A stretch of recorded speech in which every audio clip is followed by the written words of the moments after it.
Hey, I hope you're doing all right in these times of change that we're in.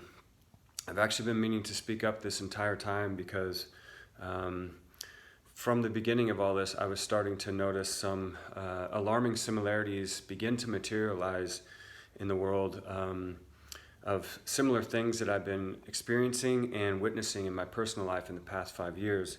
And I was wanting to shed some light and also speak in support of some of the doctors I saw stepping up and speaking out, and some of my friends and others that were speaking out against the mainstream narrative. But I was unable to speak out because I was afraid to, because what I was noticing was that people were being ridiculed, that were standing up against the mainstream narrative.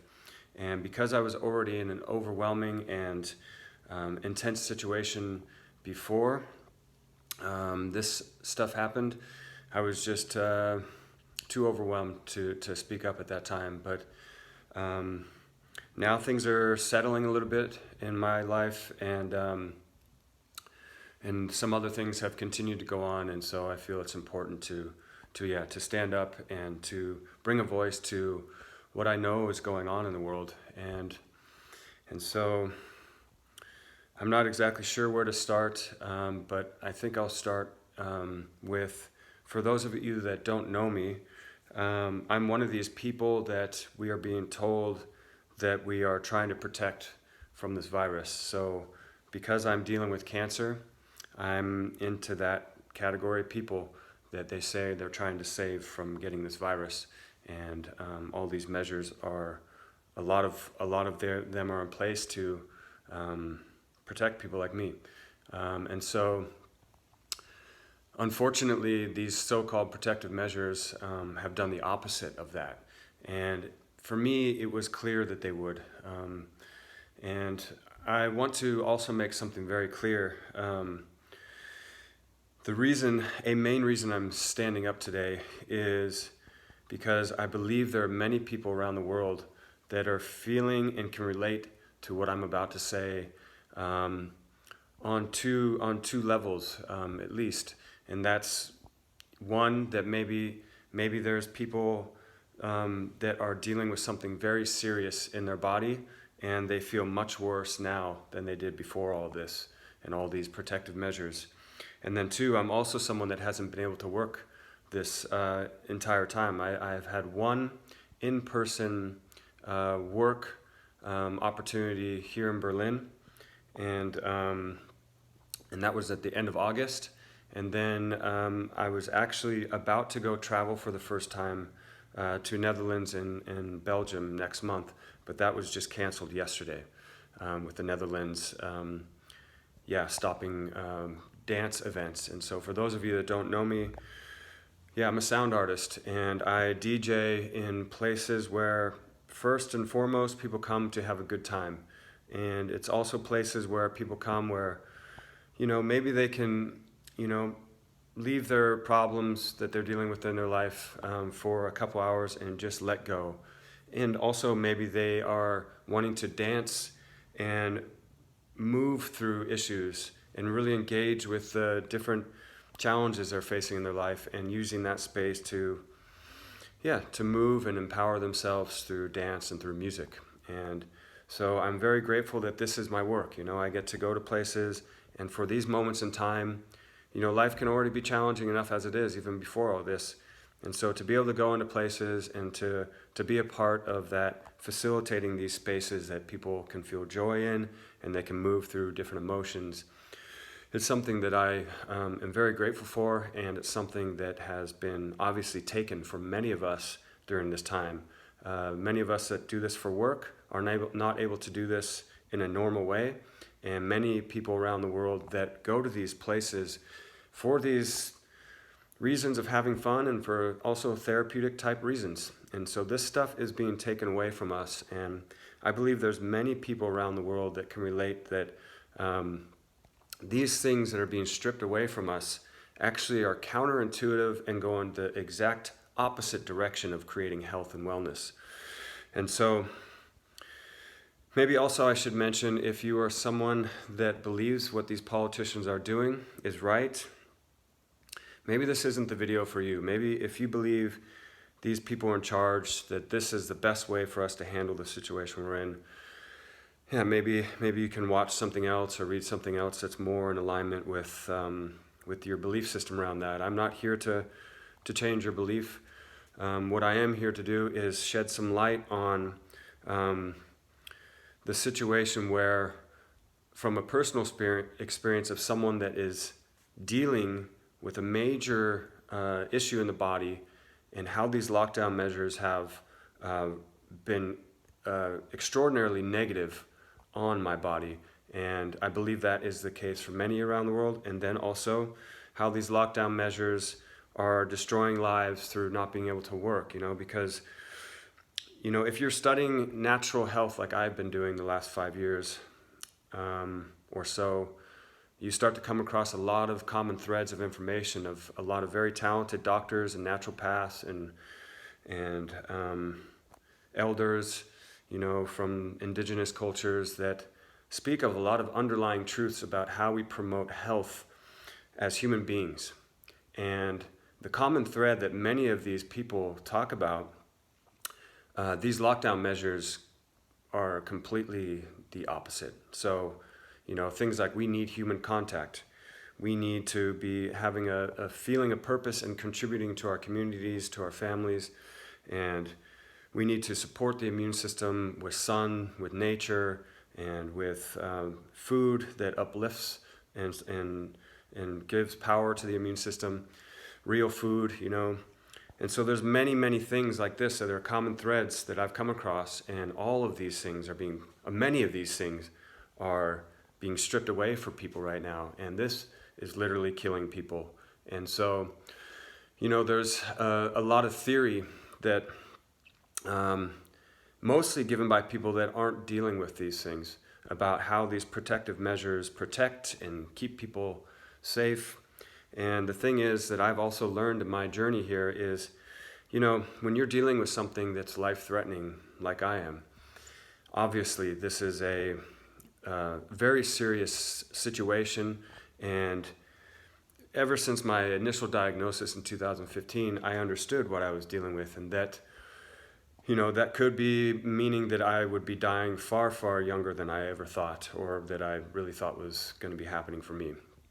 And so the gravity of the situation was very clear.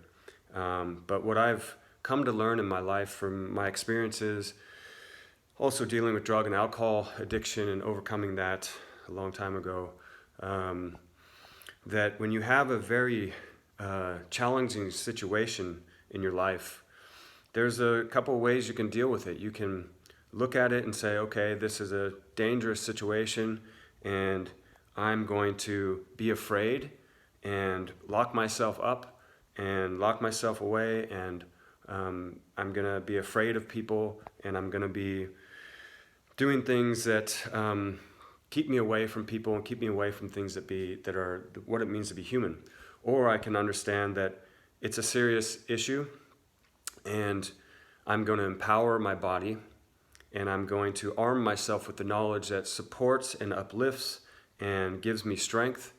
And then I'm going to also trust that whatever the outcome is, this is not the point. The point is how I live for the time that I am here. And then I go about my life and I live my life. And then if the cancer takes me away, then at least I can die knowing that I live fully. And so we have this question as we navigate this situation with this coronavirus. And there's many people that believe that this coronavirus is not nearly as deadly as they were saying initially. And there's a lot of evidence to back that up. And of course, there's going to be a lot of evidence that comes out. The thing about the time we live in right now, you can find any belief system and find any support in that direction. You can find people that have valid points about the masks, and you can have many doctors saying that the masks really don't help, for the most part. And so no matter what your beliefs are, you're going to find a supporting research. That's just a world we live in. And that's why I believe it's important. Like, we live our life in ways that feel good, and we live in lives in a way that support one another and fully empowering each other and lifting each other up. not withering away in fear and hiding away from life, because I know that when it does come to be our deathbed and we look back on this time, do we want to be looking back on this time and realizing that we stopped our lives when we didn't need to? And so this is a question I think we need to ask. How do we want to live during this time? And so, yeah, again, I want to make it clear that also that I really understand that, I understand the fear, and I understand that people are getting angry at others that aren't doing this the way that you think they should be doing it. You're afraid of your loved ones getting this. You're afraid of people like me getting this virus and dying. My girlfriend has a family member that, he is isolating himself because he does need to, because he's actually someone that if he gets the flu, and this happened a couple years ago, in that 2017 flu that was really bad, that's worse than this virus right now, he got that, and people in the family were worried that he was not going to make it. And so also around our little boys, actually hasn't met our baby boy yet because of this situation. So being around children, he has to be careful because if they're sick. So, there's people in the world that do need to be careful. They do need to protect themselves. And just as they need to be careful any other winter, there's people that need to be careful about the flu. And so I can completely empathize with that and understand that if you are afraid, then you should protect yourself. But the thing that is going on that I see in the world, and this is also why I'm speaking up right now, that the economy and lives are being destroyed by these lockdown measures. There's politicians, there's a chancellor in the UK that is telling the citizens there that are musicians and artists that maybe they should look at retraining and learning how to do a different job and look for different opportunities. And I just have one thing to say about that. To these politicians that are saying things like this, first of all, they have continued to work this entire time, so these people have no idea what it feels like to not be able to work. And I'm going to tell you what it does to the body is not good. It drains the life force. Working, first of all, in this society, we have to have it to maintain, because this is a system we live in. If we're not working, we're not able to pay for anything. And so that's number one, basic survival on the very surface. And then if you do some more research about what the human body needs, about having purpose and contributing to your society and to your communities, not being able to work is draining your life force. And so, people like me that have already a very intense situation going on in the body, I'm able to feel what's going on with these lockdowns to a different level. Because when you have a suppressed immune system, things are just a little bit, there's less room for error, so to speak. There's just less room for error, for me not taking care of myself is what I mean by that. So when things get really tightened and restricted, I can feel it very quickly. And I know there's many of you that are very empathic, and so am I, and so I know there's many of you that can feel what's going on. You can feel the restrictions of this. It just gets to another level when you have this suppressed immune system. And so I know there's a lot of theories about these protective measures, but what I know from my experience is these protective measures are killing people. And there's a lot of people around the world that don't have the tools and the understanding about how to navigate very difficult situations like, fortunately, that I have. From my past experiences in life and the tools that I've gained over these years, I have the tools to be able to be okay. And the thing that I also know is, the silver lining of this situation, like before these lockdowns happened, my body was starting to feel better and better, and I was about to get it tested again. And fortunately, the cancer is under my jaw in a place where I can monitor at least the tumor. The tumor, it had spread to other lymph nodes. So, this was 4 years ago I found that out. And so I can't check out those lymph nodes without getting a CT scan, but I can check the tumor, and I do that periodically. And the thing is, before this situation, I was going to get tested because I just felt that my body there was a lot of vitality coming through, and that tumor, I never had felt it grow during this, since 2015. And so I wanted to check. And I knew something was still going on, actually, so I didn't think it was totally gone. but I knew it was better. And so that's a silver lining here, because about exactly, so April 18th, after the lockdown started here in Berlin, Germany, and on April 18th, I noticed that, things were getting worse with my cancer. And I'm not going to go into specifics, but they were getting worse, and the tumor was growing, and there was just different pains going on. And so the silver lining for me is, of course, I was alarmed, Of course, I went into fear, and also I went into all the work that I've been doing these past years are erased. And I was also fucking angry because I knew that I was not able to work in my body in the same way, and that's what was going on. I no longer had the time, because in my particular situation, I just didn't have the time with 2 small boys at home, no childcare, no work. There was just a lot of stuff being drained, and time was one of them.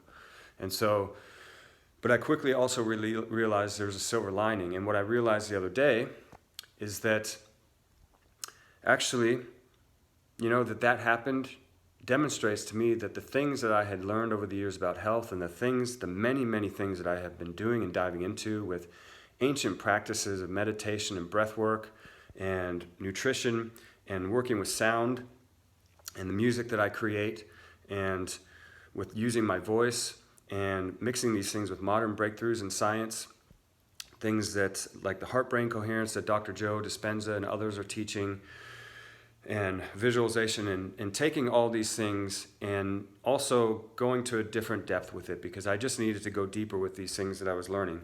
And so that was the silver lining, is that I knew all these things I was doing because the tumor wasn't growing this whole time, and then all of a sudden, a month after the lockdowns I knew these things work.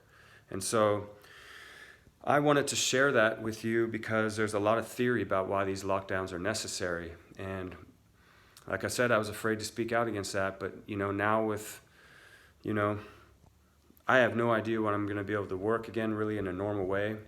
And many others around the world, it's the same way. And there's millions of people around the world that are sick, that don't have the tools that I have, that are not going to make it. They're going to die because of these lockdowns, because 1, they don't have the tools, and 2, they're in fear. And when we are in fear, and when there's a message of fear, this suppresses immune systems. And so fear is never the answer. And this is why I believe, I know many people that want to get out of this patriarchal system that we're in. And I agree, I think we should get out too. And I guess the question I have is, if we want to get out of it, why are we still listening to the people that are totally embedded in it? Because the last time I checked, the people that are in power from this patriarchal structure are still in power. And the media, the mainstream media, is controlled by these people. And so I believe what we need to do now is unite with those of us that know that these lockdown measures are killing and destroying lives. And we need to stand up together, and there's ways I believe we can do that. And we need to stop the arguments with people that don't believe these lockdowns are killing people, and we need to get together, and we need to take action by doing mass meditations. I know these meditations work because I've seen how it works on my body and with my music. And I believe we need to do these things more and more, tuning into what we want to create in this world, and tuning into creating a structure in the world, because we are many and they are few. And the more we come together and we stand up and we just say, you know what? They talk about canceling our cultures. Let's cancel their culture of suppression. And let's just stop buying into their bullshit, and let's just stop listening to them. These politicians don't care about me and you. If they did, they wouldn't be doing these lockdown measures. And so I'm going to leave it there and just let you know that for those of you that have been speaking up, I'm with you, fully with you. And I've told people during this whole time, if you want to protect me from this virus, then live a normal human life. Don't restrict your life. Live a human life. This is what supports life. I'll take my chances with the virus, because I know what I've learned about health. If that virus got into this body that has cancer, this body would overcome that, because I know how to support this immune system through nature. And so I'm here, I'm ready. I'm going to be doing meditations through sound journeys, and I'm going to be doing that very soon. I'm no longer going to be silent about what is going on in the world, and I hope that we can have respect for one another and stop fighting and come together and create this world that we want to see created.